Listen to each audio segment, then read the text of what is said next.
my friends. So, in my last video, we tackled the question of what is the definition of a cap, and what are all the different movements that have kind of been ascribed to the cap label. And if you watch to the end of that last video, you'll know that my ultimate conclusion was that I didn't really have a favorite definition, and that I didn't think it was that important, because I thought that the thing I find most compelling about caps is what they teach us about poi movement and what the applications for that are. So, this video is all about that, and this is an idea that Alien John exposed me to a number of years ago when I was studying the question that nearly every tech spinner runs across at some point in their life: what are all the hybrids out there? Now, the question of what is a cap is actually almost exactly the same question as what is a hybrid. It's just phrased a different way, and it's the same problem as seen through a slightly different lens. Alien John's challenge to me was to look beyond those categories and see kind of how I could break up motion into smaller bits, and it wound up being one of the most interesting journeys I've gone through so far with poi. So I'm going to take you guys on much the same journey that I went through, and hopefully it'll kind of connect a few dots and challenge you guys to think about these moves in a slightly different kind of way. So, to start with, as I'm performing the C cap right here, there's two very important things that this teaches me about poi motion. The first one is that when I'm performing an extension, which is one half of the cap, my hand and poi head are always pointed away from my body center. When I'm performing a 4-pedal anti-spin, which is the basic idea behind the other half of the cap, there are 4 positions where my hand and the poi are pointed straight away from my body center.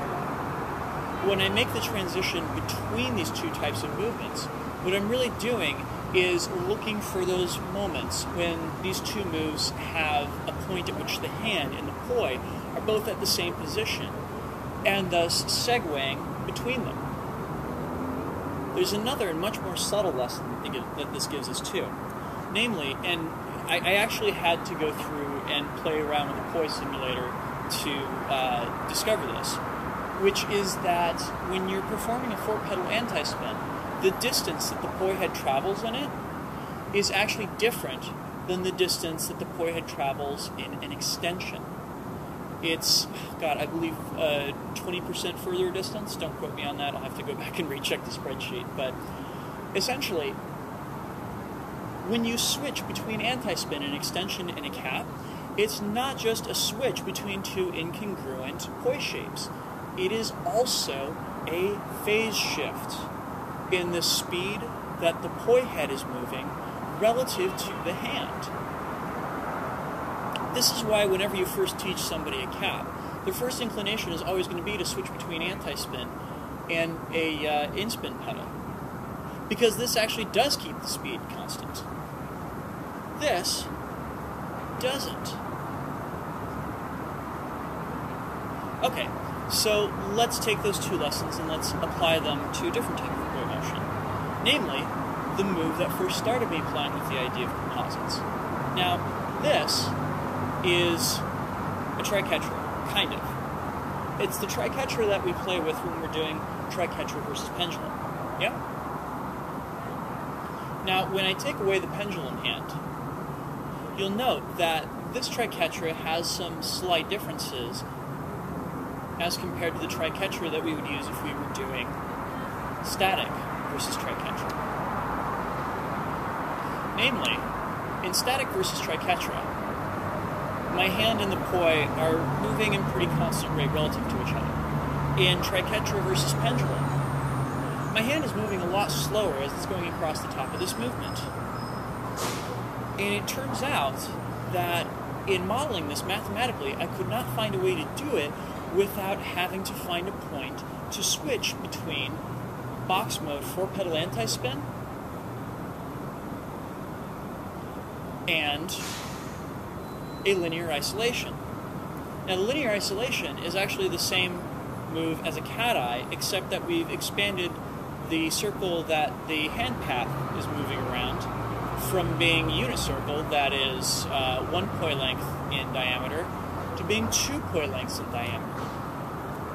It also makes it really unstable.